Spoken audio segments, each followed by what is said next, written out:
Doctor గారు, inguinal hernia అంటే ఏంటి? ఇది ఏ వయసు వరకు వస్తుంది? దీనికి చికిత్స ఏ విధంగా ఉంటుందో తెలియజేయండి అని అడుగుతున్నారు. ఈ ప్రశ్నకు జనరల్ సర్జన్ డాక్టర్ ఇంద్రమోహన్ గారు సమాధానం అందిస్తారు. ఇంగ్వైనల్ హెర్నియా పొట్ట భాగం అంటే అబ్డమెన్ రీజన్ లో 4-5 రకాల హెర్నియాస్ ఉంటాయి. దాంట్లో ఇది ఒక రకమైన హెర్నియా. ఈ హెర్నియా మనకు పొట్టలో కింది భాగంలో మనం తొంటి స్టార్ట్ అయ్యే ప్రదేశంలో ఇంగ్వైనల్ రీజన్ అంటాము. 2 వైపులా ఈ ఇంగ్వైనల్ హెర్నియా వచ్చే అవకాశాలు ఉంటాయి. ఇది మామూలుగా రేషియో వైజ్ చూసుకుంటే ఆడవాళ్ళ కంటే మగవాళ్ళలో ఎక్కువ ఉంటుంది. ఇది ఏ ఏజ్లన్నా రావచ్చు. యాక్చువల్లీ ప్రాబ్లం ఏంటంటే ఈ హెర్నియా అనేది బాడీలో ఒక రకమైన మ్యానుఫ్యాక్చరింగ్ డిఫెక్ట్ అని చెప్పచ్చు. ఈ హెర్నియా తాతగారికి ఉంటుంది, కొడుకు ఉంటుంది, మనమడికి కూడా ఉంటుంది. అంటే వంశపారం కూడా ఇది సంక్రమించవచ్చు అనమాట. కాకపోతే ఈ మామూలుగా పొట్టలో నుంచి బీర్జానికి వచ్చే నరం పాస్ అయ్యే ప్యాసేజ్లో ఇంగ్వైనల్ కెనాల్ అంటారు. దాంట్లో ఈ హెర్నియా ఫామ్ అవుతుంది. ఇది చిన్నపిల్లలు పుట్టినప్పుడు 1 or 2 years నుంచి కూడా గమనించవచ్చు. కొంతమందికి అడలసెంట్ ఏజ్ అంటే 10, 12, 16 ఏజ్లో ఉన్నప్పుడు కూడా రావచ్చు. ఇంకొంతమందికి అడల్ట్ ఏజ్లోకి వచ్చి రావచ్చు. దీంట్లో ఏమవుతుందంటే స్టార్టింగ్లో మనం గాలి బలూన్లో ఎలాంటి తిత్తిలాగా ఉంటుందో అలాంటిది ఒక తిత్తి తయారయ్యి ఈ ఇంగ్వైనల్ కెనాల్లో నుంచి బయటకు వస్తుంది పొట్టలో నుంచి. ఆ వచ్చిన దాంట్లో నుంచి మెల్లగా పేగు కానీ కొవ్వు పేగు కానీ దాంట్లోకి వచ్చి అది క్రమేణా ఆ సంచి పెద్దగవుతూ ఇంగ్వైనల్ రీజన్ నుండి ఇక్కడ స్క్రోటమ్ అనే సంచి ఎక్కడైతే మనం బీర్జం ఉంటుందో ఆ సంచిలోకి పాకే అవకాశం ఉంది. దీంట్లో మోస్ట్ ఇంపార్టెంట్ పాయింట్ ఏమంటే ఇంటెస్టైన్ ఎప్పుడైతే బయటకు వస్తుందో అప్పుడు ఆ ఇంటెస్టైన్ కొన్నిసార్లు మడతపడే అవకాశం ఉంది. ఇంటెస్టైన్ మడతపడ్డప్పుడు అర్జెంటుగా ఆపరేషన్ చేయాల్సి వస్తుంది. ఎందువల్లంటే మనం చిన్న భోజనం ఆ ఇంటెస్టైన్ నుంచి పాస్ అయ్యి కిందికి వెళ్ళి పెద్ద పేగులోకి వెళ్లాల్సిన పరిస్థితి స్టాప్ అయిపోయి ఎమర్జెన్సీ ఆపరేషన్ చేయాల్సి వస్తుంది. అందువలన ఈ హెర్నియా ఉన్న వాళ్ళకి ఏ స్టేజ్లో అయినా కానీ తొందరగా ఆపరేషన్ చేయడం మంచి పద్ధతి అన్నమాట.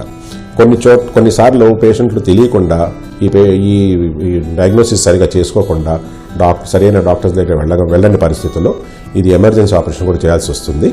ఈ ఎమర్జెన్సీ ఆపరేషన్ చేసినప్పుడు ఒకవేళ కానీ చాలా లేట్ చేసి పరిస్థితులు వస్తే పేగు మడతపడిపోయి దానికి రక్త ప్రసారం తగ్గిపోయి ఆ రక్త ప్రసారం తగ్గిపోవడం వలన ఆ పేగు కుళ్ళిపోయే అవకాశం వచ్చినప్పుడు దాన్ని పేగును కూడా మనం తొలగించే అవసరం వస్తుంది. అప్పుడు రిసెక్షన్ అండ్ ఎండ్ అనస్మోసిస్ అనే ప్రొసీజర్ చేయాల్సి ఉంటుంది. అది కొంచెం ప్రమాదకరమైన సిచ్యువేషన్ ఉంటుంది.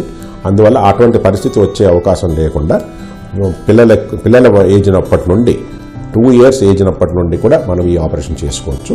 అడలసెంట్ ఏజ్లో ఉన్న వాళ్ళకి స్కూల్ గోయింగ్ చిల్డ్రన్కి కూడా ఈ ఆపరేషన్ చేసుకోవచ్చు. అండ్ ఏ ఏజ్లో ఉన్నా కానీ మనం కంపల్సరీగా ఈ ఆపరేషన్ చేసుకోవచ్చు. ఈ ఆపరేషన్ చాలా సింపుల్ ప్రొసీజర్గా ఉంటుంది. ఎలెక్టివ్ ప్రొసీజర్గా చేస్తే మామూలుగా వేరే కంట్రీస్లో మన దగ్గర కూడా డే కేర్ ప్రొసీజర్లో కూడా చేస్తున్నాం. ఈ ప్రొసీజర్ చేయడం వల్ల పేషెంట్కి ఏ రకమైన హాని ఉండదు.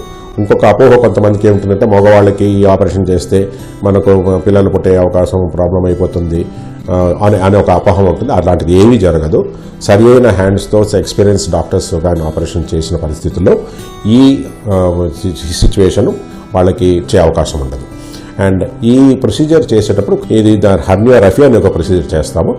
ఇప్పుడు ఈ ఒక 10-15 ఏళ్ళు 20 ఏళ్ల నుండి మేము ఏం చేస్తున్నామంటే ఆ పేషెంట్ తొందరగా కోలుకొని తొందరగా వర్క్లోకి వెళ్ళడానికి వరకు లాస్ ఆఫ్ మ్యాన్ అవర్స్ ఉండకూడదనే పద్ధతిలో పర్మనెంట్గా మళ్ళీ ఈ రికరెన్స్ అంటే ఈ కుట్లు లూజ్ అయ్యి మళ్ళీ హెర్నియా వచ్చే అవకాశాలు కూడా ఉండకుండా అనేది కొరకు హెర్నియోప్లాస్టీ అని ఒక ప్రొసీజర్ చేస్తున్నాం. దాంట్లో ఒక సన్నటి మెష్ అనేది ప్లాస్టిక్ జాలీ లాంటిది మెష్ అనేది ఉంటుంది.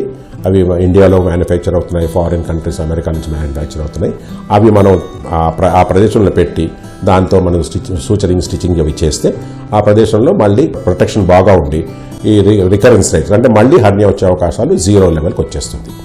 సేమ్ పద్ధతులు ఇప్పుడు మనము ఆపరేషన్ పద్ధతుల్లో ఏదైతే ఓపెన్ మెథడ్లో చేస్తున్నామో అది కాకుండా లేటెస్ట్ మెథడ్స్లో మనకు లాప్రోస్కోపిక్ హెర్నియా ప్లాస్టిక్ కూడా చేస్తున్నాము.